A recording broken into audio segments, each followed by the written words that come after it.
All right, anyone who has taken advantage of the latest promo will know exactly what this box is. So this is the Thermomix Cutter, which I'm going to be using today to make some potato gratin. This is also where a second bowl really comes into its own. So I'll be slicing the potatoes in this, and then I'll be doing my whipped cream for my dessert, taking that out and then making the base for the potatoes, because it's all similar ingredients. Meanwhile, my first bowl has made porridge this morning, and then it's peeled all these potatoes, and then it'll be used to sous vide the steak in. All right, so what exactly is in the box? So when we open it up, instruction manuals, so don't get rid of those. Do have a good look through them. Now you have your slicer / grater. This bit, I don't know what they call it. This is where all of your sliced or grated vegetables will end up in. But before you throw your box away, if that's what you're going to be doing, please check under here, because the shaft lives in here. All right, so these are all the bits and pieces that it comes with. So I'll pop my lid over here for the time being. All right, shaft can only go into the bowl one way, so you see that it fits nicely there, whereas between these blades it just won't go. So when it goes, the little catcher goes in here. Now I'm going to be slicing my potato, so it's actually already the right way up, because grey is for grating. Pop that out. Whereas slate, the slate colour is for slicing, so it depends on which way up it is what it'll be doing. So slate for slicing. In we go. That just goes on top. Now if you have a TM6, it's all found here within your functions. So I'm going slicing. All right, and in here is your persuader. So when you're popping your veggies down, or cheese or whatever, you just very slowly persuade it down into the bowl.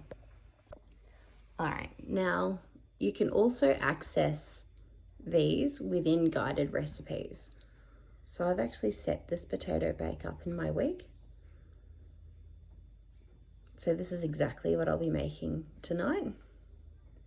So we're going to start with this potato bake. So see here how it's got cutter there already built in.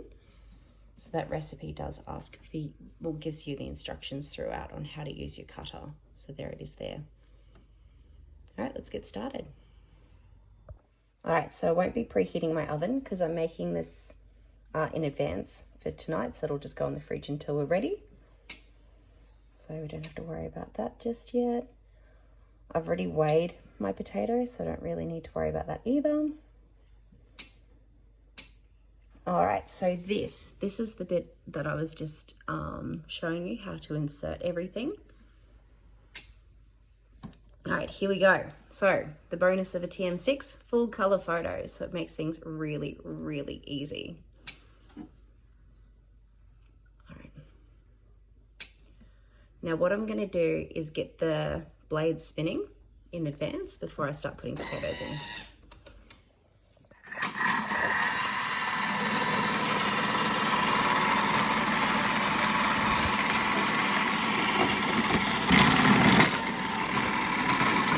See how fast that was?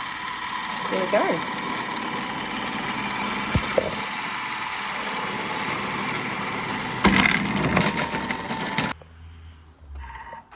All right, let's have a look and see what we've got here. All right, all done. So that's all of my potatoes, perfectly sliced. Now the good thing is when I take this out, this collector, make sure you take your shaft out because it is really easy to forget. My bowl is squeaky clean, which is why I'm going to use it right now to do the whipped cream I need for my dessert before I carry on with this recipe. Okay, so I've just done my whipped cream, and the whole point of a Thermomix is to try and minimize effort in the kitchen. So that's why I did that first before carrying on with my potato bake. Now, instead of hitting select cook or start cooking and then skipping through all of those instructions we've just been through, I'm just going to scroll down here And I'm just going to select here where I'm up to. So place cheese into the mixing bowl, and it's going to go ahead and grate it for me. Now if I really wanted to, I could use my cutter again and do nice strips of cheese, but because it's being baked, it doesn't really matter how it looks. And plus I've already done this in advance from a recipe a couple of days ago, so it's in the fridge.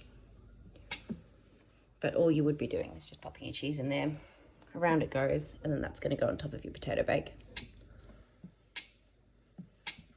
All right, here we go. All right, I'm a firm believer of measure garlic with your heart. So this is 1. I'm actually going to be doing 4 because it's a family dinner, so no one really cares about how you smell. Next. All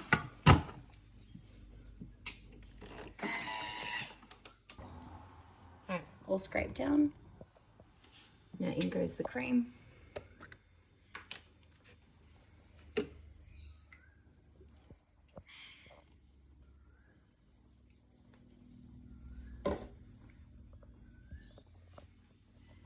All in.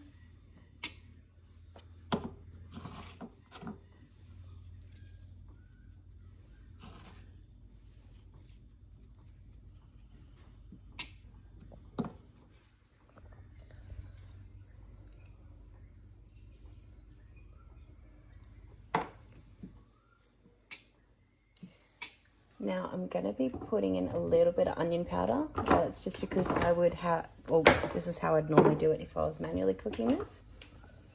And then all it's going to do for me now is just mix that up. And then over to my workbench, and all I'm going to do is just pour this mixture straight over here. And then I'm just going to put some alfoil on top and pop it in the fridge, ready for later.